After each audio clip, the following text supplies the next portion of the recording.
மருதம் கிராமத்துல அது ஒரு சாயங்கால நேரம். வயல் வேலையெல்லாம் முடிச்சிட்டு மெதுவா வீட்டுக்கு நடந்து வந்துட்டு இருந்தான் தமிழரசன். அவன் போட்டிருந்த வெள்ளை சட்டை மண்ணு பட்டு கொஞ்சம் அழுக்காகி இருந்துச்சு. ஆனா அவன் முகத்துல ஒரு நிம்மதி தெரிஞ்சுது. டே தமிழரசா, இன்னைக்கு ஊர்ல எல்லாரும் வரிய பத்தி தான் பேசிட்டு இருந்தாங்க. இந்த தடவை ரொம்ப அதிகம்னு அம்மா, சொல்றாங்க. போன மாசம் தானே வரி கட்டணும். அதான் அமைச்சர் சோமசேகர் ஆளுங்க மறுபடியும் வந்து உத்தரவு போட்டிருக்காங்க. சரியா அந்த நேரத்துல ஊருக்குள்ள குதிரை வர சத்தம் கேட்டுச்சு. அந்த சத்தம் கேட்டதும் ஊர்ல இருந்த மக்கள் எல்லாரும் சற்று பதற்றமா பார்த்தாங்க. ஏன்னா அது சாதாரண வருகை இல்ல. வரி வசூல் பண்ற அதிகாரிங்க மறுபடியும் ஊருக்குள்ள வந்துட்டு இருந்தாங்க. அதிகாரிகள் ஊரின் நடுவில் நின்றதும் அங்கிருந்த மக்கள் எல்லாரும் அமைதியா நின்றாங்க. ஏய், எல்லாரும் கேளுங்க. இன்னும் 3 நாள்ல வரி கட்டலனா உங்க நிலமெல்லாம் ராஜாவுக்கு சொந்தமாயிடும். வரி அதிகாரிங்க வார்த்தை கேட்டதும் ஊர்ல இருந்த மக்கள் எல்லாரும் பயந்து போய் அமைதியா நின்னாங்க. ஐயா, இந்த வருஷம் மழையே சரியா பெய்யல, கொஞ்சம் டைம் கொடுங்கய்யா.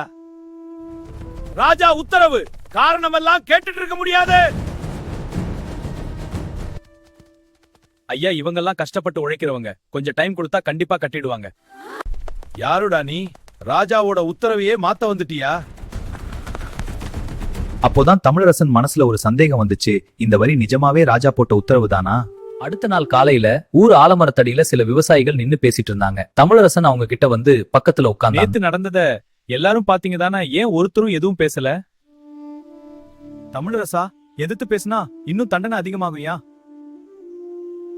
அமைச்சர் சோமசேகரை எதிர்த்து யாரும் நிக்க முடியாது. நம்ம சண்டை போட வேணாமானா? முதல்ல என்ன நடக்குதுன்னு உண்மையை தெரிஞ்சுக்கணும். உண்மையை எப்படி கண்டுபிடிக்கிறது? நம்ம ஊர்ல வசூல் பண்ண வரி கணக்க பாப்போம். யார் யார்கிட்ட ரசீது இருக்கோ அதையெல்லாம் கொண்டு வாங்க. அண்ணா, என்கிட்ட 2 ரசீது இருக்கு. போன வருஷத்தோடதும் இந்த வருஷத்தோடதும்.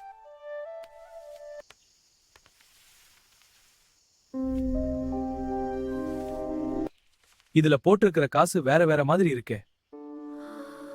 அப்படின்னா ஏதோ தப்பு நடக்குது.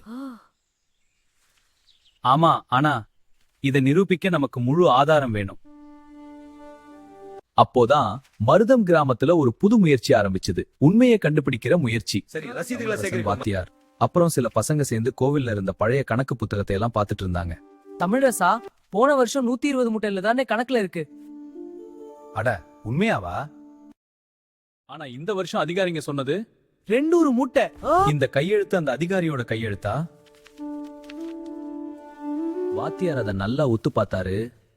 இல்ல, யாரோ கணக்க மாத்தி எழுதி இருக்காங்க. அண்ணா, இது ஏமாத்து வேலை.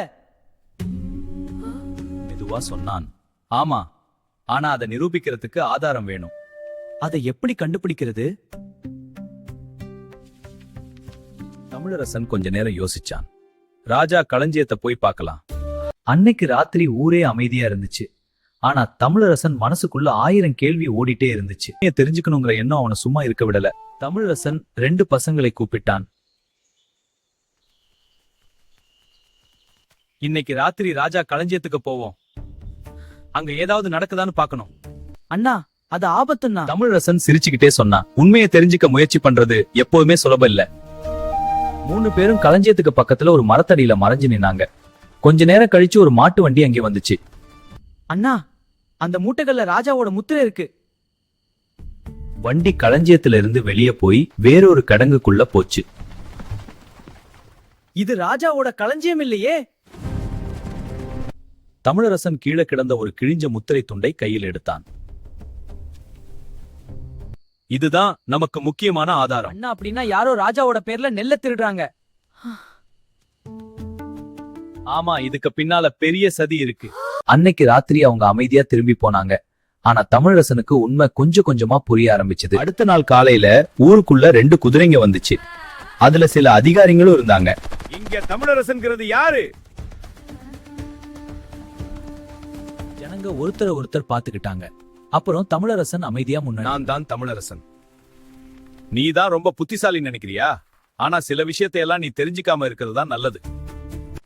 நான் யாரையும் குத்தம் சொல்ல வரல. என்ன நடக்குதுன்னு உண்மையை தெரிஞ்சுக்கத்தான் முயற்சி பண்றேன். உண்மை சில சமயம் ஆபத்தானது, அநியாயம் அதை விட ஆபத்தானது. அமைச்சரின் ஆள் கோபமா திரும்பி போனான். தமிழரசா, உனக்கு ஏதாவது ஆபத்து வந்துட போகுதியா? நான் தனியா இல்ல, நீங்க எல்லாரும் என் கூட இருக்கீங்க. அந்த வார்த்தை அங்கிருந்த ஜனங்களுக்கு தைரியத்தை கொடுத்துச்சு. அன்னைக்கு ராத்திரி தமிழரசன் வீட்ல ஊர் ஜனங்க எல்லாம் ஒண்ணு கூடுனாங்க. நம்ம இவ்ளோ நாளா பயந்துட்டு பேசாம இருந்தோம். ஆனா உண்மை தெரிஞ்சதுக்கு அப்புறமும் சும்மா இருக்க முடியாது. நம்ம அரசாங்கத்துக்கு எதிரா சண்டை போட வேணாம். நம்ம கையில ஆதாரம் இருந்தா உண்மைதானா வெளியில வரும். அண்ணா, நாங்க எல்லாரும் உன் கூட தான் இருக்கோம். என்ன செய்யணும்னு மட்டும் சொல்லு, நாங்க செய்யறோம். சரி, அப்போ நாம எல்லாரும் ஒவ்வொரு ஊர்ல இருந்தும் ரசீதையெல்லாம் சேகரிக்கலாம். ஜனங்க எல்லாரும் சரின்னு ஒத்துக்கிட்டாங்க. தமிழரசன் பக்கத்து ஊருக்கெல்லாம் போனான். தன்னோட ஊர்ல நடந்ததையெல்லாம் சொல்லி ரசீதையெல்லாம் சேகரிக்க ஆரம்பிச்சான். காளியூர்லயும் இதே மாதிரி தான் ஏமாத்தி இருக்காங்க. அங்க இருக்கிற மக்களும் அதிகமா தான் வரி கட்டி இருக்காங்க. தமிழரசன் எல்லாத்தையும் கவனமா குறிச்சு வச்சுக்கிட்டான்.